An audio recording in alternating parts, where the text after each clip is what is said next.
to showmethecurry.com. I'm Anuja. And I'm Hithal, and today we're making Handvo. Now this is such a very requested recipe, and we finally thought, we're gonna do it. So here's what you'll need. 1 cup long grain rice, 1/4 cup chana dal, 1/4 cup tur dal, 1 heaping tablespoon of urad dal, 1/2 cup yogurt, 2 teaspoons salt or to taste, 2 teaspoons sugar, 1/2 teaspoon turmeric powder, 2 teaspoons finely crushed ginger, 2 teaspoons garlic paste, green chilies finely chopped to taste, 1/2 teaspoon ajwain, 1½ cups packed of dudhi peeled and shredded, 3 tablespoons oil divided, a few curry leaves, 1/2 teaspoon red chili powder or to taste, 1 teaspoon Eno fruit salt, 1 teaspoon mustard seeds, 1/4 teaspoon asafoetida, sesame seeds for topping. So for this very popular Handwa recipe, we washed the rice and all the 3 dals together and we soaked it for about 4 hours. So you want to soak it for at least 4 hours, and then we've drained out all the water and put it in the blender. Now, Handvo batter should not be very smooth, so you can even use a food processor if you have one to make this batter, but a blender will also work fine. You just need to keep it pretty coarse. So we're going to start off blending our dals and our rice just a little bit without any water. Just give it a couple of whirls.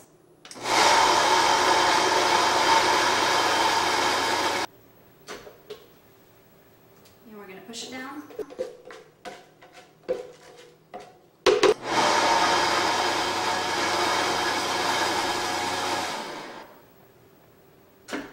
And now we're going to add in our yogurt, and this is going to help grind it.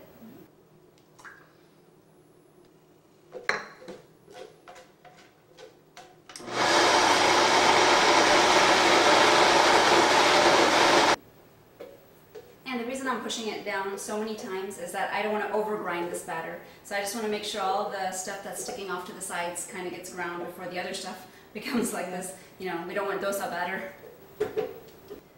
So our batter has been blended, and it's a very thick consistency and very coarse. So you can actually see the grains.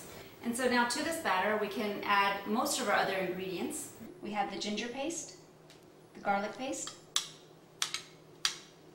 green chilies, turmeric powder, ajwain, salt, sugar, and we're going to mix this really well.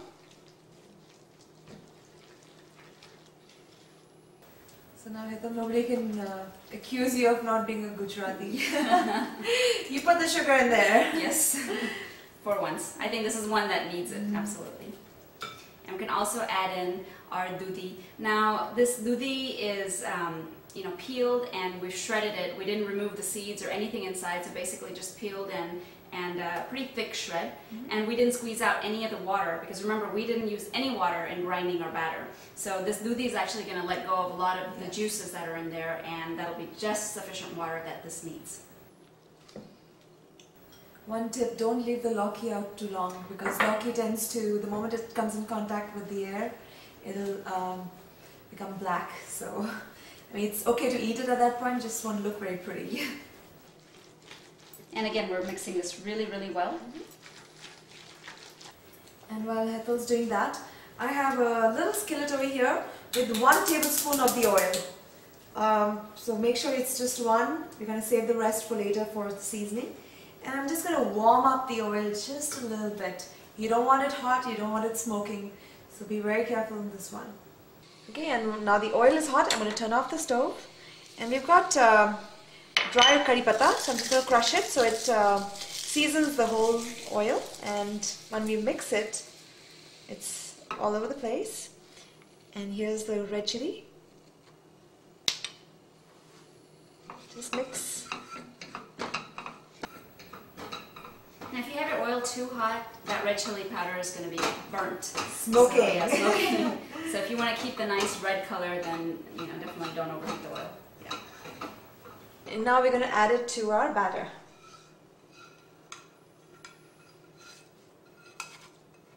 Now again, we'll mix this really well.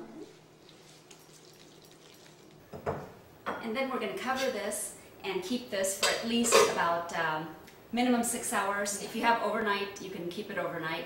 And that dudi is going to keep releasing a lot of water, and it's going to be perfect when we need it. So we planned ahead, and we already have one that has sat overnight, a batter that's been sitting overnight, and this is ready. And if you can see, it's a lot thinner in consistency than it was before because that dudi has released a lot of water. It's perfect. So our step here, very important step, we have some eno, fruit salt. Now eno is just a combination of baking soda mixed with some citric acid. So if you don't have eno, you can use maybe about a half teaspoon of baking soda with some lime juice. You'll get the same effect. This is going to give it, for us, all in one shot. So we're going to add it to the batter, and it's going to make the batter foam up. I can hear the sizzling. This just makes the handvo really light and fluffy. And while that's going on, we've also gone ahead and we have a little muffin pan over here. This is what we're going to use to bake the handvo. Just very cute, great presentation. So we've greased it with some cooking spray. But if you don't have one of these, you know, a baking pan works just as well. So either way is fine. Also, we have our oven preheated at 350 degrees Fahrenheit. Now we're going to divide the batter into the muffin pans.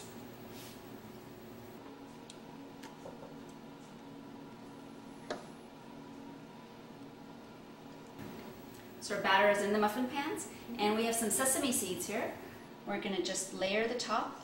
Yummy. Yum. Gives a wonderful, you know, look, presentation, and a great crunch. And while Hethel's doing that, we have a small skillet over here, and I'm going to turn on the stove. It has the remaining 2 tablespoons of oil. Good job, Hethel. Thank you. You know, handwa is not usually not the most healthy recipe because it has a lot of oil, and this one actually we've tried to cut down as much as we can, and so it's pretty good, you know, compared to some of the other traditional recipes. It's, you know, a cup of oil, so we don't want to do that, but this is still pretty good. Yeah, I mean enough to keep it, you know, where you know it's still handvo. Exactly. All right, the oil is hot. We're going to add in the mustard seeds, and there you go. Wow. And turn off the stove, and we're going to add in the asafoetida. And now we're going to take the seasoning and put a little bit, spoon a little bit onto all the muffins. Sorry, handvos. Now we didn't put the sesame seeds in the seasoning because they pop everywhere. So this is kind of going to give us the same effect because the oil is going on top of the sesame seeds, and then it's going to bake in the oven. So they will eventually get nice and toasty. That looks so cute, so pretty. This is handvo with class. Stylish. So the seasoning is on top, and we're going to take a piece of foil and cover our pan. And in it goes into the oven at 350 degrees Fahrenheit for 40 minutes. Okay, the handvo has cooked for 40 minutes. Now we're going to open it, take off the cover, and put it on broil for 10 minutes. But keep an eye on it, you don't want it to burn.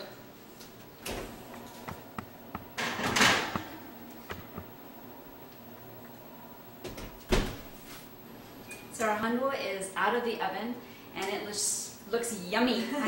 It's too much for words. Yeah, it but smells wait. so good. You can have it right now. No, we can't. You have to let it rest for 10 minutes, and then just take a butter knife and just Scoop it around. yeah, And it scoop should around. just pop out like a muffin.